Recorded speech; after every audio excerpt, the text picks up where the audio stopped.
மிகவும் அருமையான ஒரு வார்த்தை.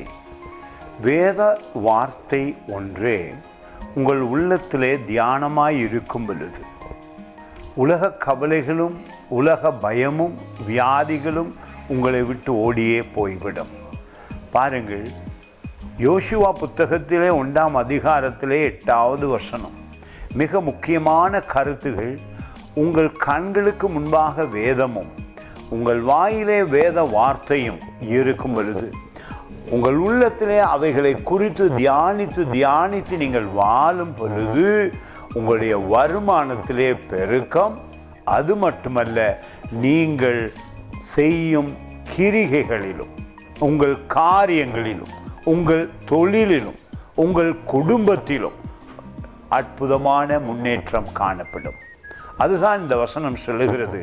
யோசுவா புத்தகத்திலே 1ஆம் அதிகாரம் 8வது வசனம், இந்த நியாயப்பிரமாண புஸ்தகம் உன் வாயை விட்டு பிரியாது இருப்பதாக, இதில் எழுதியிருக்கிறவைகளின் படியெல்லாம் நீ செய்ய கவனமாயிருக்கும்படி இரவும் பகலும்.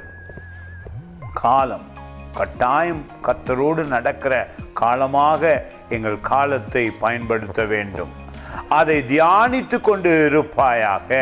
அப்பொழுது நீ உன் வழியை வாய்க்க பண்ணுவாய். ஆசீர்வாதம் அதிகரிக்கும், அற்புதம் நடக்கும், உங்களால் காரியங்கள் நன்மையாய் முடியும். பாருங்கள், ஆசீர்வாதம் அவ்வளவு உண்டு வேதத்தை தியானிக்கும் பொழுது. அப்பொழுது புத்திமானாயும் நடந்து கொள்ளுவாய்.